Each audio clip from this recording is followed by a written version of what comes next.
I don't see you. Oh, I can see you. You can see me. Yep. Okay. So this is a brief lesson in OER. This is a cool picture, but can I use it? This is Peter the Palm, a distant cousin to Seymour from the Little Shop of Horrors. This is a photo that I took of my palm. He is a Chinese palm, a fan Chinese palm. His pronouns are he, himself, and he. So this is a cool picture. Can you think of things that I can do with this picture? With the picture? With the picture, can you think of things that I can do with this picture? No, put a face on it. So the options would be, I could use it as a poster. I could use it as a birthday card. I could print and use it as a birthday card. I could put it on a coffee mug. There's several options that I can basically, or things that I can actually do with this picture. So as teachers, we constantly need to use resources. And Peter the Palm, this photo is called a resource. A resource, the picture of the palm is a resource. How do we make this resource an educational resource? So how do you take the picture of the palm or any picture out there and make it an educational resource? Do you know, Cassie? Well, you could talk about like the background of the plant, like where it came from, where it originated. That would be educational, how it grows. Yeah, that's true. You could do that. You could talk about it. But as teachers, instructors, tutors, how we actually take a resource like this and make it educational, we build an activity around the resource. So making it an educational resource, this is how you would do it. Find the name of the plant. Find the Latin name of the plant. How would you take care of this plant? So we created activities surrounding the resource. Does it make sense? Yes, that makes sense. It becomes educational. So you've taken something a photo that you took of a plant and made an educational resource by building an activity around it. So have you ever heard of OER? No. So open educational resources are freely accessible, openly licensed text, media, and other digital assets that are useful for teaching. So this is the Wikipedia definition of it. So I'm very passionate about OER because I believe that stuff should be freely accessible. And within this course, you've seen that we are supposed to have a license, a license attached to all the work that we do, or your assignments that you hand in. So this is a short video on OER and how important it is. It's dated Barack Obama administration, but it's very interesting and it gives you an insight on OER. Pause it.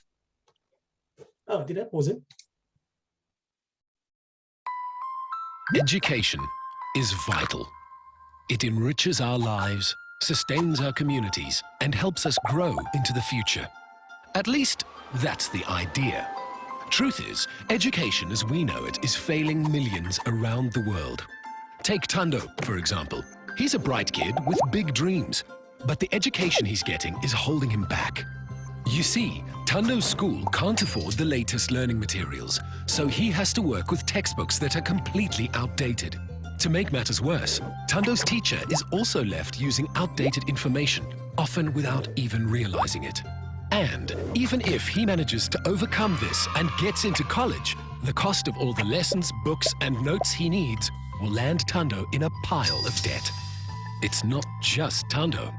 This situation is being replayed in schools and colleges all around the world.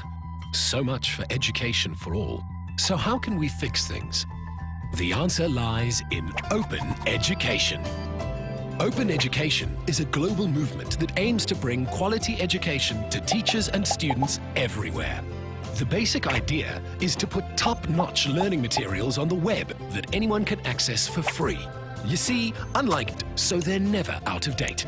Teachers are given free license to adapt them and improve them, giving students exactly what they need to achieve their dreams. As all open ed resources are free to share, schools are no longer limited by where they are or how much money they have. And if you think open education doesn't make the grade, think again. Open ed resources are being created by the world's most respected institutions and scholars. And the Obama administration is set to invest up to $2 billion in open highest branches of government, right down to grassroots level.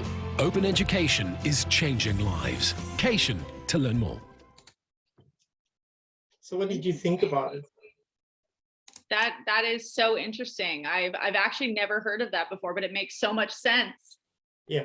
So in our course, we deal with Creative Commons licenses. One of the requirements is that on all of your assignments, you need to attach a Creative Commons license. Have you attached any? Yes. Yes. So these are the Creative Commons licenses, and they mostly focus on OER. So public domain, and these go by what they actually mean. On public domain is you can copy and publish it. And attribution is required. It's not required with public domain. You can, so an attribution basically is that if you take a photo of the internet and you scroll over it, it says copyright infringement, you need to attribute it to the person. With public domain, what I find is that, you know, sometimes photos have been, for example, like Instagram more than once, that you cannot trace the original owner of the photograph. So hence public domain is attribution not required. You can use it for commercial use, meaning that you can print it. You can use it in a course.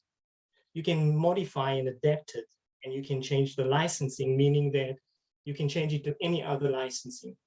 I find that I gravitate towards CC BY because the ticks are all through. So you can copy and publish it. You have to attribute. Let's say this resource was created by Mark Stoker. Commercial use, you can use it for commercial use, and you can modify it, and the list goes down. All this can be found on the Creative Commons website. But it's important for us educators to use CC BY, so it notifies other educators that they can freely create, adapt, modify, revise the work that we put out. That makes sense to you as an educator? Yeah, that's actually very interesting. So in terms of OER, I've put up a slide about where it's most free and least free, and what is OER and what is not. So we have the public domain, which falls in OER, and then we have CC BY, which falls in OER, and then CC BY SA, meaning that you can attribute, but you can't change the licensing, and it goes down. So up until by CC BY ND, those two are not OER. So it's important for educators to be aware of the licensing around OER. So looking at our educational activity, how do we create an OER? How do you as a teacher create an OER? This was an activity we created surrounding Peter the Palm. Find the name of the plant, find the Latin name of the plant. How would you take care of the plant? How we create this OER is by attaching the Creative Commons license CC BY. So you can use it, revise it,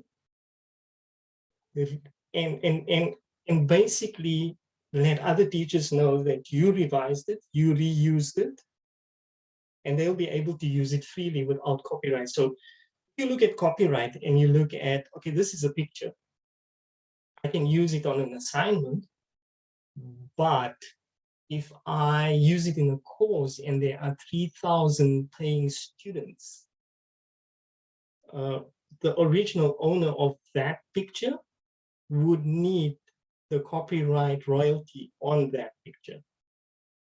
So it's good for teachers to rather use OER, and they are easier.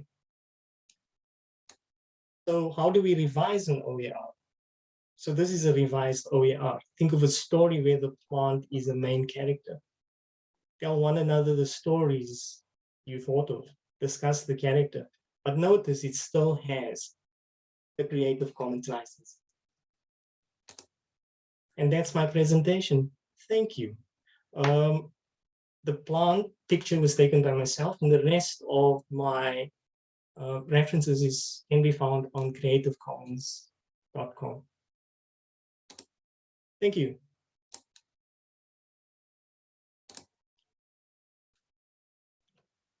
That was awesome. What did you think about OER? Questions?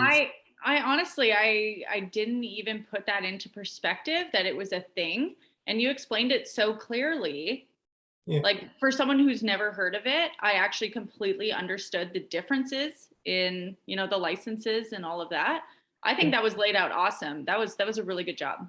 So with the starting of this course, I was like, okay, no one actually explains you the Creative Commons licensing and how it should be used, but you are actually, I mean, surely you could click on Creative Commons site and you would find that the explanations are pretty there. But I'm passionate about it in the sense that we should be sharing information instead of profiting from information. Yeah. And I hope it gives you like insight in how to use the Creative Commons badges.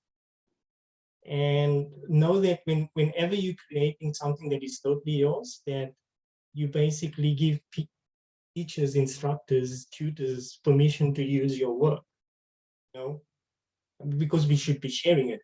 Another thing that bothers me is, not bothers me, I just think that we way beyond textbook.